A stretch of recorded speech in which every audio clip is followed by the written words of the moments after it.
Oke, baik, kami dari kelompok 8, kami akan mempresentasikan hasil diskusi kami, yaitu investasi jangka pendek dan investasi jangka panjang. Oke, yang pertama itu yaitu investasi.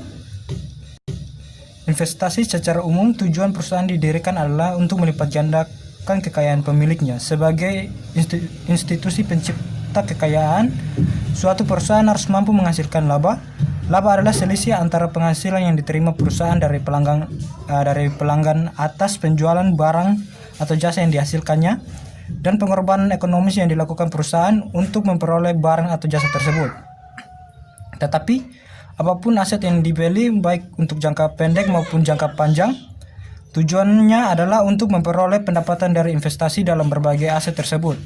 Karena tujuan investasi tersebut adalah memperoleh pendapatan, maka biasanya perusahaan akan memilih berinvestasi pada berbagai aset yang diperkirakan mudah diperjualbelikan.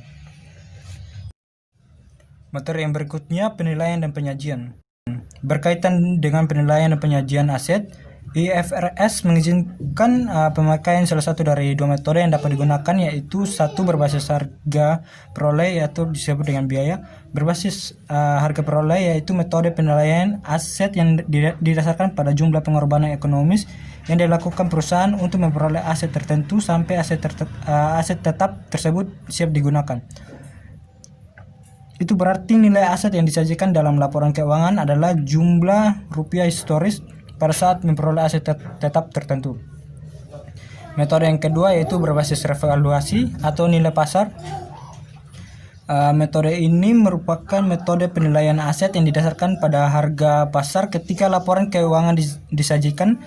Penggunaan metode ini akan memberikan gambaran yang lebih akurat tentang nilai aset yang dimiliki perusahaan pada suatu waktu tertentu, karena nilai suatu aset tertentu sering kali sudah tidak relevan lagi dengan kondisi ketika laporan keuangan disajikan oleh perusahaan. Aset dapat dikelompokkan menjadi dua tingkat, yaitu yang pertama, aset yang harganya selalu tersedia setiap saat dan mudah diketahui, seperti harga surat berharga di bursa efek. Yang berikutnya, aset yang harganya tidak selalu tersedia setiap saat dan tidak langsung diketahui dengan mudah, seperti harga properti dan berbagai mesin yang dimiliki sebuah perusahaan. Materi yang berikutnya yaitu investasi jangka pendek. Investasi jangka pendek atau disebut dengan sementara, disebut investasi sementara karena perusahaan menanamkan uangnya dalam surat berharga untuk jangka waktu kurang dari setahun. Objek investasi tersebut biasanya berbentuk surat berharga seperti saham dan obligasi. Karena beberapa alasan yang melekat padanya, walaupun investasi dalam surat berharga dapat dilakukan untuk jangka panjang atau selama beberapa tahun, tetapi investasi itu disebut sebagai investasi sementara karena ada dua alasan utama, yaitu yang pertama, surat berharga tersebut mudah diperjualbelikan sehingga dapat dijual dan dijadikan uang tunai setiap saat dibutuhkan. Yang kedua, manajemen perusahaan akan segera menjual setiap saat diperlukan uang tunai.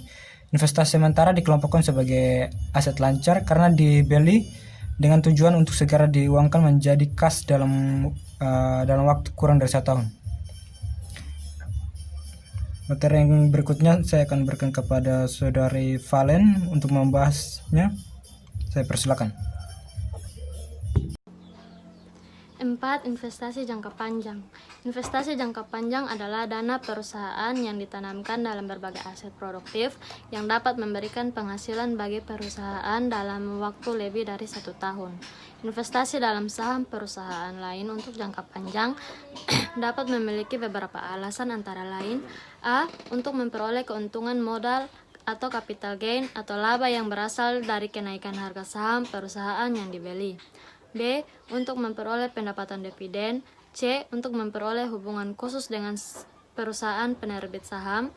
D. Untuk ekspansi usaha. E. Untuk memperluas pasar. Jadi terdapat berbagai motivasi mengapa suatu perusahaan bersedia menanamkan uangnya dalam investasi jangka panjang, khususnya dalam surat berharga. Akan tetapi, investasi jangka panjang tidak selalu berupa investasi dalam surat berharga. Investasi jangka panjang dapat dilakukan dalam tanah atau deposito jangka panjang atau pada aset lainnya. Yang kelima, investasi dalam obligasi. Obligasi adalah surat utang yang diterbitkan oleh suatu perusahaan berupa janji untuk membayar sejumlah uang seperti yang tercantum dalam nominal obligasi di kemudian hari beserta pembayaran bunganya secara berkala. Obligasi yang dibeli perusahaan tidak selalu diperoleh sesuai dengan nilai nominalnya. Obligasi dapat diperoleh dengan harga di atas nilai nominalnya atau di bawah nilai nominalnya. Tetapi berapapun harga perolehan obligasi, investasi dalam obligasi akan dicatat sebesar harga perolehannya. Harga perolehan obligasi adalah keseluruhan uang yang dikeluarkan perusahaan sampai obligasi tersebut di tangan perusahaan. Harga perolehan tersebut mencakup harga beli obligasi, biaya notaris, komisi perantara, biaya administrasi, serta provisi, dan sebagainya. Jika obligasi dibeli di bawah atau di atas harga nominalnya, maka selisih antara harga perolehan dan harga nominalnya harus diamortisasi selama umur obligasi tersebut, karena pada saat jatuh tempo, perusahaan akan menerima uang sebesar nilai nominalnya. Yang keenam, investasi dalam saham. Saham perusahaan yang beredar di bursa efek juga dapat menjadi objek investasi jangka panjang bagi perusahaan yang menginginkannya. Terdapat begitu banyak perusahaan yang listing di bursa efek. Seluruh saham tersebut dapat dibeli oleh siapapun yang memiliki dana, baik untuk jangka pendek maupun jangka panjang, dan dengan motivasi apapun. Saham-saham tersebut juga dijual dengan harga yang pasti berbeda dengan nilai nominalnya. Harga setiap saham pasti berubah setiap hari. Investasi dalam saham perusahaan dicatat sebesar harga perolehannya, yaitu harga beli saham ditambah seluruh biaya lainnya seperti biaya notaris, komisi perantara, biaya administrasi, dan sebagainya. Yang ketujuh, perusahaan induk dan perusahaan anak. Dalam kondisi seperti ini, perusahaan yang membeli saham perusahaan lain disebut sebagai perusahaan induk, dan perusahaan yang sahamnya dibeli menjadi perusahaan anak.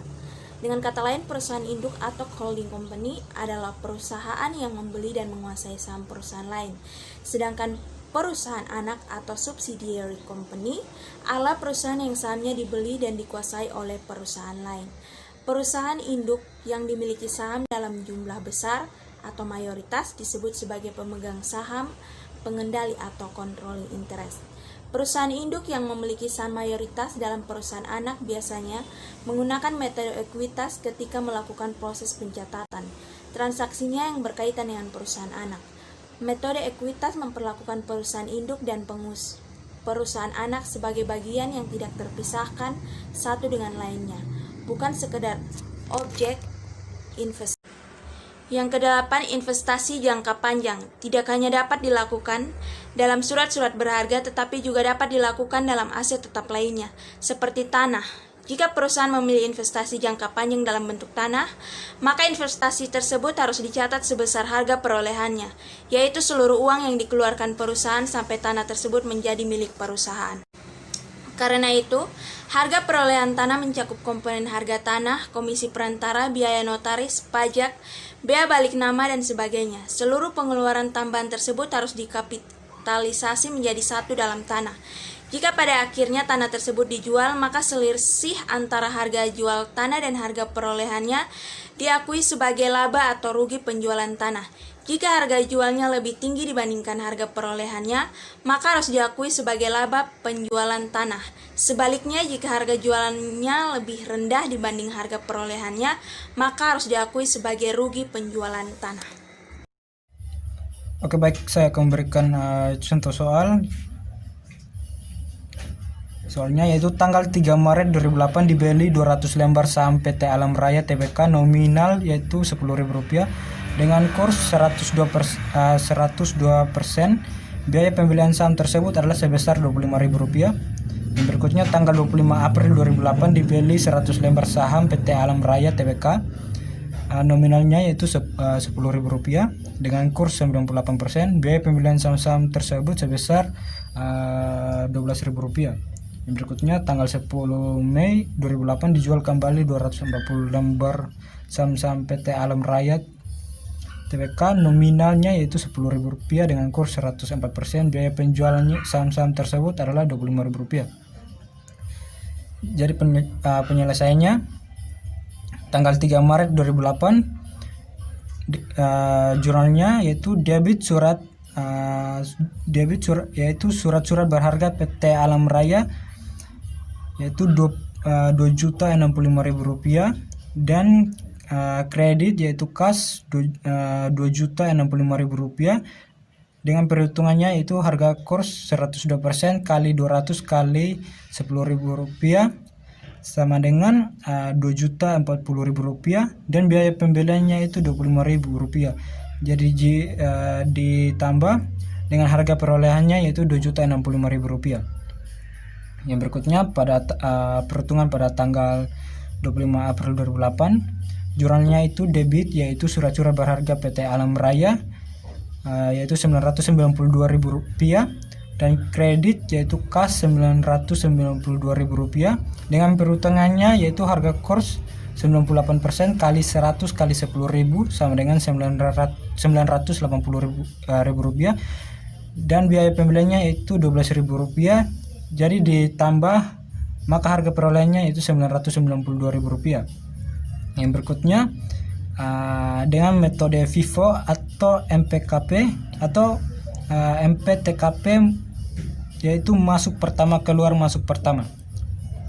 Jadi tanggal 10 Mei 2008 dengan jurnalnya yaitu debit yaitu kas Rp2.471.000 dan kredit yaitu surat-surat berharga saham PT Alam Raya Rp2.461.800.000 dan kredit yaitu laba penjualan surat-surat berharga yaitu Rp9.200.000.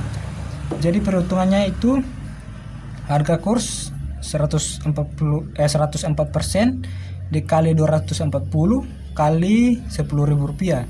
Jadi sama dengan Rp2.496.000 dan biaya penjualannya itu Rp25.000. Jadi dikurangi maka hasil penjualan kembalinya itu Rp2.471.000.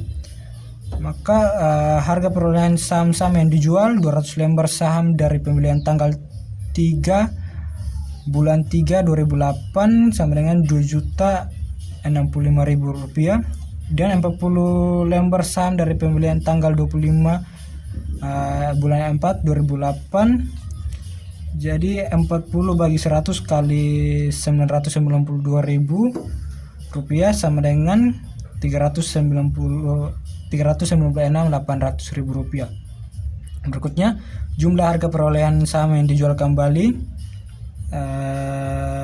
Rp2.461.800.000 dan hasil penjualan saham yaitu Rp2.471.000. Maka laba penjualan surat-surat berharga yaitu Rp9.200. Oke, yang berikutnya metode LIFO atau MTKP. Yaitu MTKP ini masuk terakhir keluar pertama. Oke, jurnalnya pada tanggal 10 Mei 2008 debit yaitu kas Rp2.471.000 dan kredit yaitu surat-surat berharga saham PT Alam Raya Rp2.437.500.000 dan kredit yaitu laba penjualan surat-surat berharga yaitu Rp33.500.000. Maka perhitungannya yaitu harga kurs 104% kali 240 kali 10.000 sama dengan Rp2.496.000 dan harga penjualannya itu Rp25.000. Maka hasil penjualan kembalinya yaitu Rp2.471.000.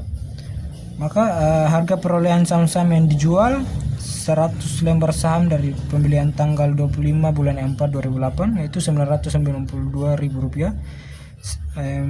Berikutnya 140 lembar saham dari pembelian tanggal 3 bulan 3 2008 yaitu 140 bagi 200 kali Rp2.065.000 sama dengan Rp1.445.000. Maka jumlah harga perolehan saham yang dijual kembali yaitu Rp2.437.500.000 dan hasil penjualan saham yaitu Rp2.471.000. Maka laba penjualan surat-surat berharga yaitu Rp33.500. Yang berikutnya menggunakan metode rata-rata pada tanggal 10 Mei 2008 jurnalnya yaitu debit yaitu kas Rp2.471.000, kredit surat-surat berharga saham PT Alam Raya yaitu Rp2.445.600.000, dan berikutnya kredit yaitu laba penjualan surat-surat berharga Rp25.400.000. Jadi perhitungannya harga kurs 104% kali 240 kali 10.000, maka hasilnya yaitu Rp2.496.000 dan biaya penjualannya yaitu Rp25.000. Maka hasil penjualan kembalinya yaitu Rp2.471.000. Yang berikutnya harga perolehan saham-saham yang dijual yaitu 240 bagi 300 kali 3.057.000, hasilnya yaitu Rp2.445.600.000. Hasil penjualan saham yaitu Rp2.471.000. Maka hasilnya laba penjualan surat berharga yaitu Rp25.400.000. Oke, sekian dan terima kasih dari kelompok Kapan dari mempresentasikan hasil diskusi kami yaitu tentang investasi jangka pendek dan jangka panjang.